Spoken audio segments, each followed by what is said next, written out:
Great. Yeah, Great, Akshat. Congratulations on your GMAT 705. And thank you. thanks for this interview. I think a lot to hear. But first of all, I wanted to hear how did you get started? Why did this thought of GMAT come? And how did you get started? Essentially, I have an elder sister, so she also had a similar path. Like, she's currently settled in Canada right now. So a lot of inspiration and guidance came from her, and looking at her journey and in the field that I wanted to go to, which is more in the investing side. If you look at the current market in India, it's developing, but it's not as good as it is, say, in New York or in London. So that's why I thought maybe giving a GMAT and getting opportunities in those countries by studying in schools there would be helpful for me in my career. So that was essentially how I got on track for the GMAT preparation. Great. And what's your background to give a sense of what you have done? So currently, I am a third year student at Ashoka University. I am pursuing a major in economics and finance with a minor in mathematics.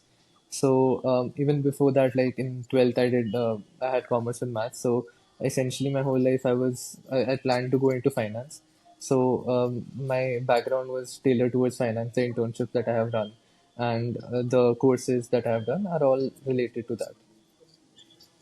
Wonderful. So you are looking at deferred MBAs, right? And Right. that is Yeah. how. Great, great. So now let's get into the GMAT journey itself. So if you can just walk me through your GMAT and you have taken it twice, the first time you took it, what was your journey? What did you realize and how did you change that in your second attempt? Something like Right. So the first time I took my GMAT, that was in July of last year, and I got a score of 655. And essentially, my score got pulled down because of quant. And verbal and DI, I had a good percentile score, but essentially in quant, it was not that I did not know what the answer was. My problem was with the time management and the approach of solving the question. So my approach was very like the methodology was what we study in schools, like see a problem, just start it from scratch and then solve it completely. And somewhere those were giving me, it was taking time or it wasn't as efficient as I could have been. So I think that was where I lagged, and it showed like I got a 655. But after that, I got to know like even my sister had done crack verbal for her preparation, so she gave me the contacts. I got into crack verbal, and Devmitra ma'am, she actually taught me the certain strategies and the time management skills that I was not able to find anywhere else. So if I searched online on how to actually solve problems on YouTube or like just random online websites, they didn't have those strategies that ma'am taught me. And because of that, instead of just starting from zero and then reaching 100, I was able to look at the question, look at certain areas of the question, and then instantly figure out the answer. So I was able to solve questions in 30 seconds that would have taken me initially like 2 minutes or maybe like 2.5 minutes to solve. So that was a drastic change that happened because of crack verbal. And I guess one other thing was the other time management strategies, how to approach a question, how to essentially calm yourself down, and the constant motivation that ma'am used to give me when we were solving questions. I think that really helped to boost my self confidence up and like gear me up for the exam. right. So I think multiple things. The one is, of course, the approach in quant.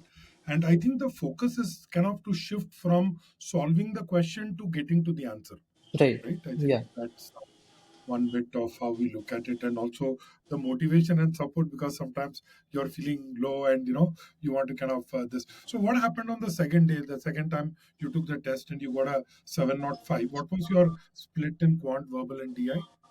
The exact mark wise split, I think I don't I think put, yeah, yeah.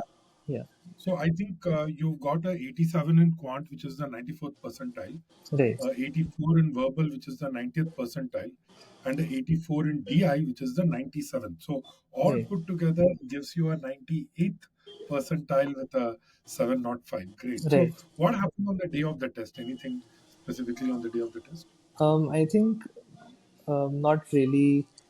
Like I have Reflection, always, something? yeah. So usually I had the like since I started preparing, I always had the practice of doing quant first, verbal next, and then DI, the default thing, and that is how I had trained myself. Like even in the mocks that I gave, so that was my approach because instant like if you're training with one set of like first you solve quant then verbal, that kind of sets that pattern in your mind, and if you change it, then sometimes you get confused. So that was a pattern I set with, and then I continuously followed that pattern. And during the exam day, like ma'am suggested like how to like relax myself, have a good night's sleep, and like just be confident about what the preparation I have done. So I had given crack verbal mock, so there I was getting like a good similar score, and those essentially are harder than the actual GMAT exam. So that really boosted my self confidence, and I just looked at my score, reviewed my problems, and then especially crack verbal gives those short notes like a compilation of all the techniques, and I think that was really helpful because one night before, instead of going through all the material, I just read through the notes once, and that kind of refreshed everything again in my mind. And I've always given exams, so anxiety, like it's like personally for me, it isn't that much of a big issue. But I think still the preparation I've had was really like calming on the exam day. Right. When preparation, when you're well prepared, it gives you a sense of Right. confidence that we can do well, and taking practice tests. Now, specifically as a student, you are also preparing for the test, the GMAT. So, how did that work out? Like, how did you manage your studies with GMAT preparation? So the bulk of the studies I try to finish during my summer break only. And during college, when like my classes were going on, it was mostly the sessions that I had. It was very flexible. So after my classes, I used to sit with ma'am in the evening and then do my problems. So I think setting aside one particular time every weekday or like multiple weekdays, depending on the level of preparation you need. And I think just following through with that schedule, I think that really helps, because otherwise you get really confused when to sit and when to not sit. So I think the time sessions that I had that were earlier scheduled, I think that was helpful in helping me figure out my time. So after classes, I used to set another hour to sit on the problems that ma'am had recommended me to solve. So I think, yeah, that way just making it align with the schedule I already had with Crack Will. I think that helped. Great, great. So, but it's a kind of a balancing act that we have to take care of Yeah. both. Any specific tips that you have for anyone who's kind of taking the test, starting preparation, or is a retaker? Because we get a lot of people who are at a 655 or a 645, and they are reached the 90th percentile, but they want to really shoot for a higher score. What would be your advice or tip to them? What is it that would be different at a 705, which, let's say, is not there at a 655? I think the main difference that a student should work on is essentially practice and approach. Because between a 655 and a 705, or like even a score above that, it is not much about what you don't know. Like if you are getting a 655, it's already implied that you know the content. It's just on the day of the exam, you're not maybe approaching the questions right, or maybe you don't have enough practice. So I think um, that gap can be bridged by knowing how to solve a question and not just like how to solve it efficiently and not just how to solve it.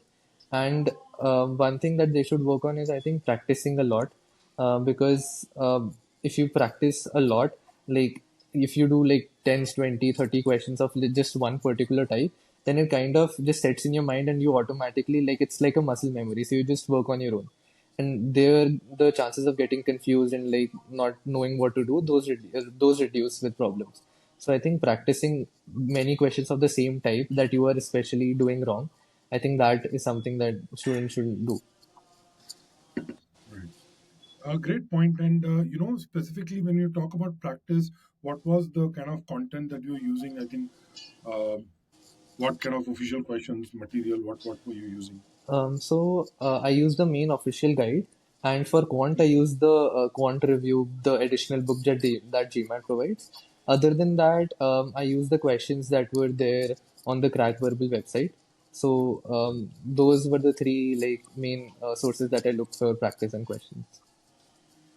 Yeah, I think a Yeah. large part of official questions give you a very good sense of what the GMAT is, especially quant, where the questions can be very elegant. The Yeah. difference between the wrong answer option. So we Yeah. also, what we also try to do is create, using AI. We actually reverse engineer GMAT questions and try to create Okay. questions, which is why there is a lot of similarity on that. Um, I think I got a good sense of what you have done. I just wanted to ask anything about Crackverbal, the help you received, anything that you would like to point out in terms of how it helped you. Especially you mentioned about Devmitra, so how was that help? I think like as I've already mentioned, like the way to approach the questions, the motivation and the flexibility that I had with Crack Verbal because aligning it with my college schedule and like I was troubling ma'am, ki ma'am, sorry, I have an exam the next day, could we reschedule the session? So I think that kind of adaptability and flexibility is really difficult to get anywhere else. So that was one thing, and then yeah, the approach, the new techniques that actually I learned on how to just get at the answer the most in the most efficient way as possible. I think that was something that's really unique and something that really helped me. Great, great. I think that's something which we also like to pride ourselves in having that personalization because everyone has a different journey. So I think kind of keeping uh, that customization for the journey, also the mindset thing, motivation and humans need it. So I think I'm glad to hear that. Any other questions that you think I missed out? I think from my side I asked, but anything specific that you think you would like to add? Anything that students would like to hear? Um, I think one thing that I would like to add would be that the crack verbal mocks, I think I found them very helpful because essentially, like, they are of course harder than the GMAT. So if you get like even if you get like a 675 or something, it would mean that you're going to score well in the real thing. So the amount of mocks that you provide and like the actual like conditions that it prepares us for, I think that is something that really helped me. So practicing the mocks diligently would be something that I advise all the students to do. Great. Yeah, Practicing mocks diligently as well. Right. yeah. I think I'm good with this. I'll just ask Devmitra any thoughts from your side.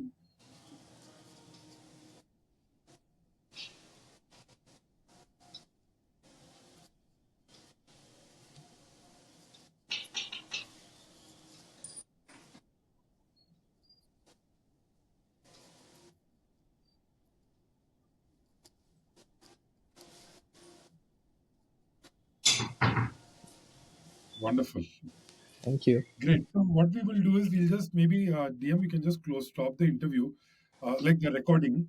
I think there is a little bit of. Does it show any uploading at your side, Akshat? That should be Um, showing some it shows 35% uploading. Or 43% on my side. okay. So if you can just Yeah.